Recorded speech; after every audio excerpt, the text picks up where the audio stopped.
Good morning. Happy Monday. What's going on? Happy Monday. Best day of the week. There you go. Turn on that light. Dude, I love that we're matching today unintentionally. The little mint on mint color going on.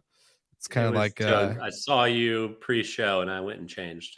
So oh, nice. How'd you wow, look at you, dude. Such a good co-host. Just I trying to know. step up. I tried to grow a beard real Awesome. quick, but that didn't Yeah. happen. I need like Yeah. a Almost month's heard. notice. Hey, next month Yeah. we'll get you All right. started, Perfect. Dude, I'm excited for this episode. There's a lot to cover. I think like the industry just kind of threw a lot at us this last week. Thankfully, that's job security for us. But dude, how was Yeah. the week before? How was the weekend? Yeah, it's funny how that happens. Some weeks, we come up with our own topics and others 5 or 6 topics present themselves. So looking forward to getting Yeah, into that. There's definitely a common thread of the topics we'll be discussing today, but for sure. weekend was good. It's nice and hot, but ready for fall and September and college football and not a 90-degree heat. I know I was gonna say this is actually the first day in Colorado, probably in the last month, I've been able to wear a hoodie, just because it's kind of chilly this morning. It's not 85 degrees by the time I wake up at 6. It's a good feeling to have. So I'm Right. always down for that. Um, Perfect. Well, before we jump in to story of the week and to all the other topics, give a quick shout out to Biscayne Bay Coffee. If you are not drinking your coffee this morning with us, then you need to go order it right now at biscaynecoffee.com. Use the code good morning, get 10% off. And on top of that, 10% of it goes to helping the wildlife in the Biscayne Bay because it's such a great cause with great coffee. I think it's a great mission. We love working with them. So shout out And I Steve feel Turk and Biscayne. and I feel like a model every time you talk about it and I have a sip. That's perfect. Perfect timing. The only Subliminal modeling job messaging. I've ever had in my life. So it Probably the happens. last one too you'll get. Um, Right. but outside of that, I am excited. You want to just jump into story of the week and we'll say hi to grandma and get the show rolling? Let's do it. All right, here we go.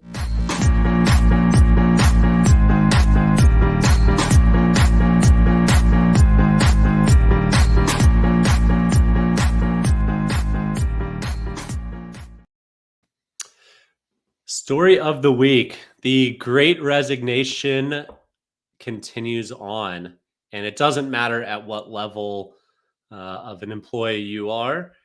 It can hit anybody and everybody. So this week it hit Joe Gebbia, founder of Behemoth Airbnb. After what must have been a 12-year run, Joe has decided to take a step back. I think he's going to retain a board seat, but it'll be interesting how this affects Airbnb long term. I can't imagine Nate and Brian stepping away anytime soon. But if and when they do, when the founders depart, a piece of them goes, and a piece of what they represent in the org goes. Joe was kind of known for a lot of the side projects like Airbnb Hotel or the pods in the backyard, coming up with and testing out a lot of crazy new ideas. So we'll see if that continues, that legacy continues within Airbnb after his departure. But congrats, Joe. We'll see you on the other side. The other side of $1 billion, I think. It's but Yeah, I mean, there's also that. Like, he yeah, never has to work again, and his kids never have to work again, and his yeah, grandkids never have to work again, and their grandkids don't ever have to work again. But, yeah. as long as they're responsible. I think I saw a stat that generational wealth in America only lasts on average 3 generations. So Jeez. there's some screw ups that happen with, kids of billionaires. So be careful. Yeah. Raise your You know, kids don't right. give yeah, raise your kids right. Don't give them all the money right away. Let them earn their keep. Figure out their mission and passion in life first before they actually have funds and access to the funds. Is always a good play. But some other interesting things I think that we've seen through some more stories are going to come out through what we've seen on LinkedIn and just all this other stuff. But early stage funding, I think I've talked about this a few times. I want to get your take on it because obviously it's going to roll into more stuff that we're going to talk about in the episode. But I think we've seen a big slowdown in funding overall. Series A, Series B's, pre-seed, seeds, all the stuff. Like we're not seeing the headlines as much. I'm seeing a lot more, at least in the kind of like European travel startup side.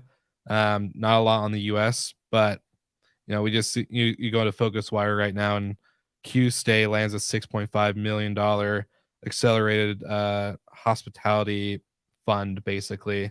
Um, Never heard of Q Stay in my life, but they just received 6.5 million. Um, so I don't know. I Yeah, just funds are still out there. Multiples are heavily diminished. If you were a startup with good traction, trying to raise at a 20x multiple, then now bring that back to earth and you're getting somewhere between 5 and 10. So that's really the biggest hit. And I think right now what we're seeing in the US is kind of a push pull between companies that still think it's 2021 and the multiples that they heard their friends getting versus what's reality now. And we talked about this, must have been 4 or 5 months ago, how the economy kind of trickles down. So the first thing that gets hit is the public markets, and then it trickles into um, like private equity, and then late stage investment, and then early stage investment. So we've now hit some of the early stage investment pieces. That doesn't mean money's gone and dried up. Good companies will still get money and get invested in. It just means there's less money chasing good companies than there was last year. And a lot of the investors are reserving their cash for follow-on investments in case companies are struggling to get through the next 2 years. Now that'll come at a price. They'll have a reduction. It'll likely be a down round, but that's okay. The company can exist, get through whatever downturn we're in. But what the knock-on effect there is, as early stage funding slows, there's going to be more M&A activity. mhm. And congrats to Avantio this week. They got acquired by a company called Planet, who I have never heard of before. But that's Yeah, I was gonna say the same same on my end. I was like, but yeah, okay, look, if they do payments and Avantio has 80,000 properties, you plug in a payments platform on top of that, and Planet's going to make their investment back real quick yeah, on the purchase of Avantio. So good, seems like surface level a good acquisition. Again, I know almost nothing about the company that acquired them, but I've known a good number of the Avantio folks. So congrats to each and every one of you. Well done. Hope you enjoy working at the new company or made some money on the transaction. But again, not the first, won't be the last. I know for a fact there's a couple more kind of in the pipeline. So yeah. we'll see more and we'll report on them as they become public. For sure. And gonna say another shout out to, Simon Lehman, who we mentioned earlier when we kind of talked about the slowing of funding, right? Like we saw the shift a while ago. And again, Simon Lehman, AJL behind the purchase and acquisition of Avantio. I wouldn't be surprised if again we start seeing more and more of this as well, because that's some big leadership in that side of the industry for them. So Well, very we cool to know see. we know it's going to happen. Um, it's just, I mean, that's the cycle that we're in. Yeah, So yeah, hopefully people can make some money on the transactions. It might not be as much as you were hoping when you started your company, but a win's a win. So don't knock it if you can get one and team up with a good sister company or a good parent company. do it. Yeah. And I was gonna ask you because I'm curious to like I know we're gonna see a lot more acquisition and roll up. I'm wondering if we're gonna start to see this like the sign of this is going to be through integrations first. Our company is going to start integrating with each other, creating more strategic partnerships instead of just hey, we're going to integrate with everybody, right? Like every property management software usually is probably just pushing and pushing and pushing integrations, right? They want to be as connected to everybody as possible. Do you think we're going to see more integrations come first to then lead into partnerships? They're going to test the water through integration, or are we going to just see companies like Planet, who we've never heard of, come in and buy a big name that we've all heard of in the space? Yeah, I mean, just speculating here, it's a lot easier to get an integration done than an acquisition done. Mhm. You've seen GSV, which rebranded to uh, somebody help me here. I know one of our listeners can chime in, um, but they've tried this roll up, and I think it's going okay or pretty well. But being able to tie in an ecosystem, a closed loop ecosystem, can be helpful.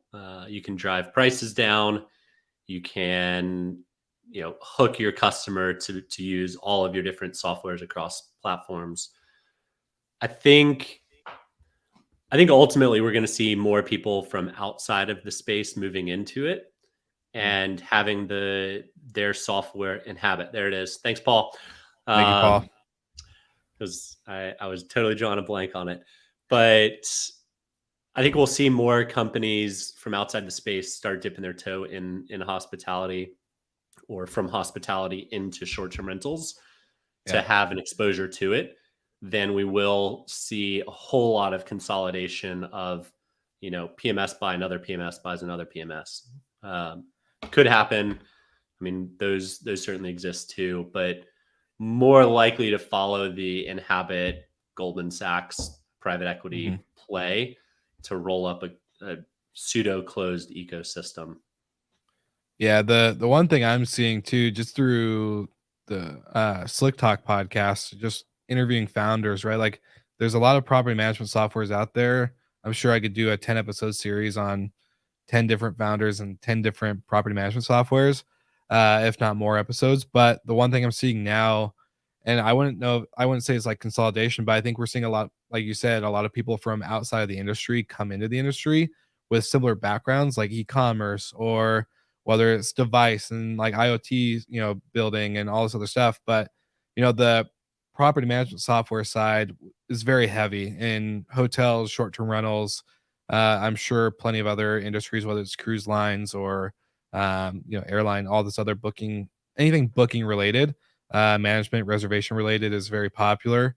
But I'm starting to see more and more of like these unique companies. Like you don't hear a lot of like I'm not going to say names, but like Noise or all these other different niche companies, right? Like there wasn't a lot, but now you start to see one or two kind of come into the space, especially when it comes to like ordering furniture or whatever. So it's very interesting to see the lack of competition start to slowly grow.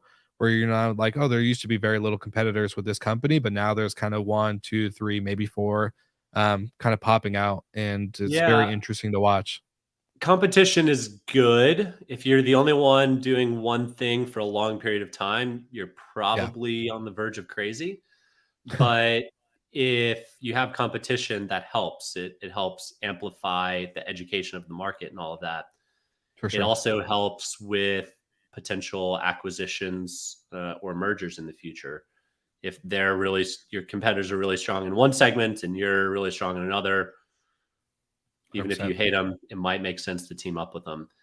Yeah, Now, what we talked about at the top of the show, early stage funding slowing, it's a challenging time, especially for capital intensive startups to get going. Um, but you know, good on the founders. I'm one of them. We're not terribly capital intensive, but yeah. we are starting a company in the start of a potential recession. So, there's people that are crazy enough to go out and and give it a go. But it's if you're very capital intensive, it's a very bold move right now. Yeah, 100%. Couldn't agree more. But speaking of competition, I think it's a great segue into our next segment of Verbo becoming the most downloadable or downloaded travel app, not downloadable, downloaded travel app, uh, which is crazy because it received 10 million downloads the first half of the year, which is a little bit more than what it did all of last year. Um, and so we did a poll to LinkedIn. So if you didn't see the poll this morning, I'll comment it on the stream here so you can go put your vote in. But we want to know, are you seeing more Verbo bookings over Airbnb? Because as Gold and I were putting this episode together, this was one of the topics, and it's a great topic because we've always seen Airbnb dominating. But the big thing that we're curious about is, does downloads on an app equal bookings? And I think we answered this question together, but Golden, your opinion was no, it's just a sign or early sign of shift in market search, right? People are now wanting to search outside of what they're already Yeah, and used to. just because people are downloading your app, like that's a good sign. You're getting exposure, marketing's working. Then it comes down to customer experience and being able to convert those eyeballs into bookings. Mhm. What I found super interesting, the 6 months prior to, I guess, the end of 2021, all of our LinkedIn feeds were filled with Hopper being the most downloaded app. Yeah, So, the Hopper sales pitch was, we have Gen Z travelers downloading our app, and more eyeballs is more bookings. Well, now that trend, Hopper's down the list. I didn't see the entire list, but I think they were not even in the top five.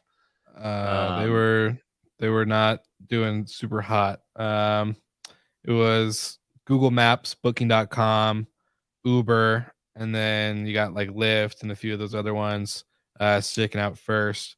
Airbnb went from fifth to ninth, so that's the biggest yeah, and drop I there. think like sure seems to me like Verbo's eating up market share from Hopper and Airbnb, at least with likely the younger crowd who's downloading apps. Yeah, We've seen a lot of stories about the Airbnb fees and the hidden cameras and this and that. Um, you and I both know that most of these properties are on all of these platforms, yes, but being able to see the shift in traveler ex- exposure, if nothing else, away from Airbnb and downloading Verbo, people now know they have alternatives. They might be price shopping. They might just have had a bad experience on Airbnb and don't want to use it anymore. 100%. I saw an article this weekend of a host that Airbnb, on day of check-in, Airbnb just yanked the money away from them because the guest's flight was canceled. So now the host doesn't get a payout because the guest's flight was canceled. Yeah, How is Airbnb controlling that decision and that money? Shouldn't be happening. So, yeah. um, people might be encouraging their guests to book through Verbo now instead of Airbnb.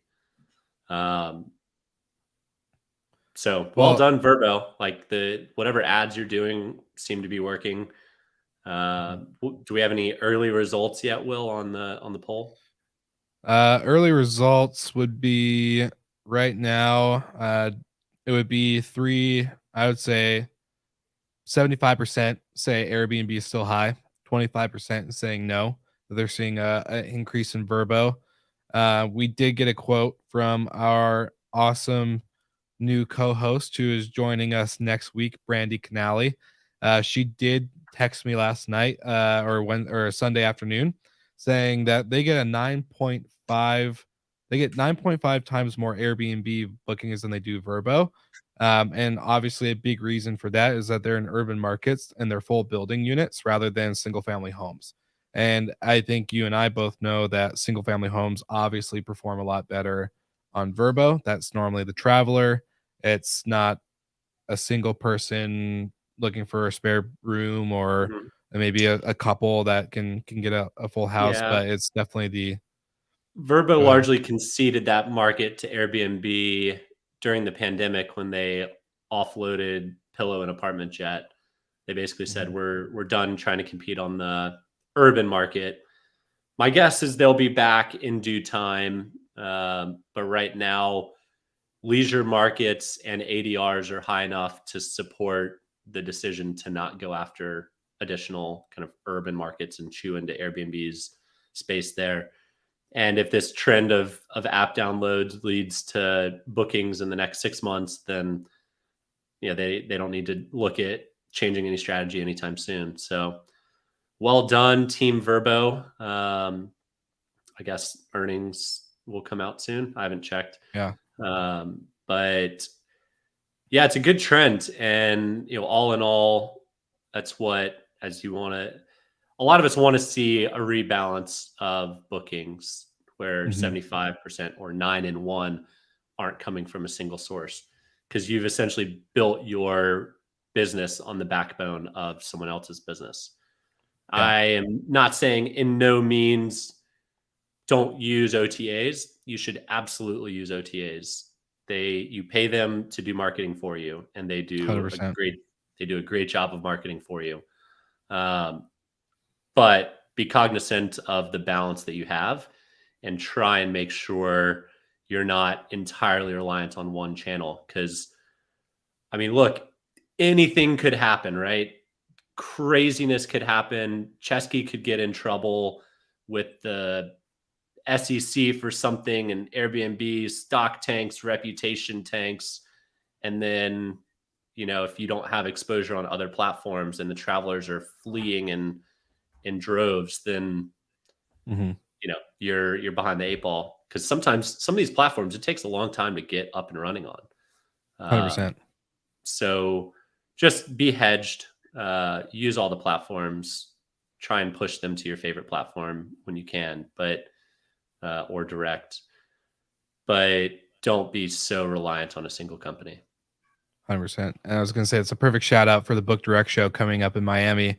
I think that's the biggest message we're trying to get across is that it's not anti OTA. It's not like you need to get off all the OTAs. You need to ban Airbnb and ban booking.com and all these things on your properties. It's really building off that funnel, pushing the whole point of these OTAs is that they're doing the market for you, the marketing for you.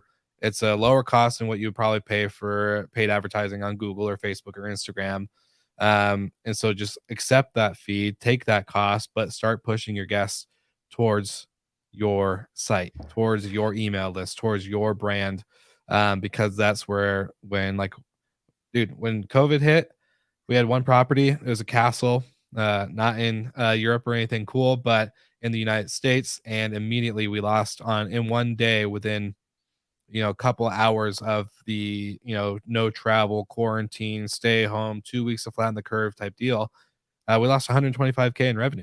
125K just gone, and that was only about a month's worth of reservations. So to imagine the impact that a platform can do to your business like that, it's pretty significant. So again, shout out to Book Direct show coming up in Miami in October.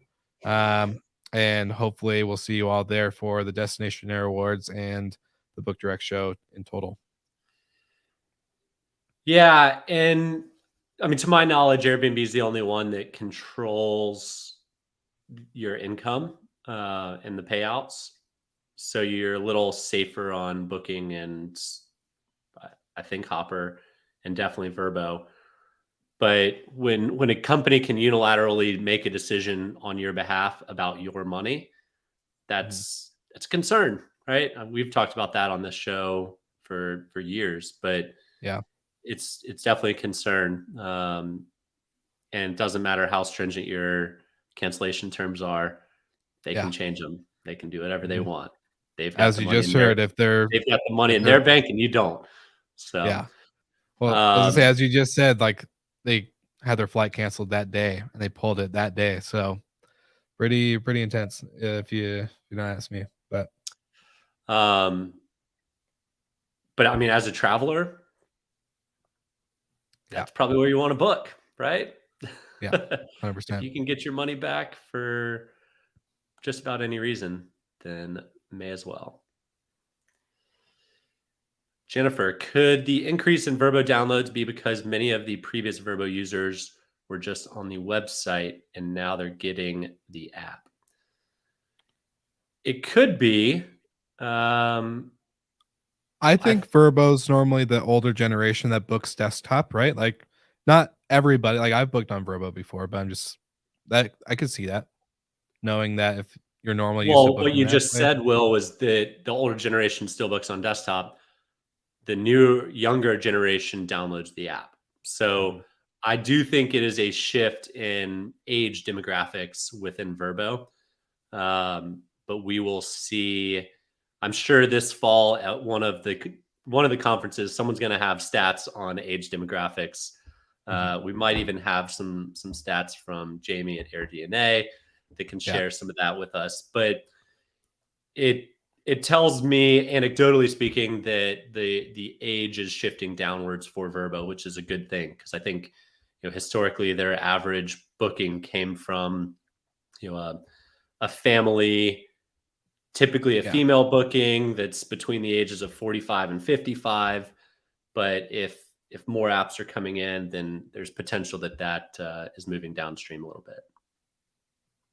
Totally agree. Totally agree.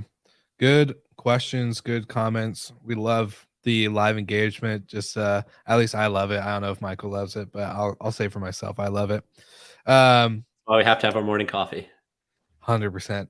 That's why we gotta be on top of it for everybody that's watching in live. We appreciate all the comments. We love all the feedback that we get behind the scenes of the show. But I want to transition before we fully wrap up. Is that we announced last week when we had Mike Baxter on from House of Gods Hotels.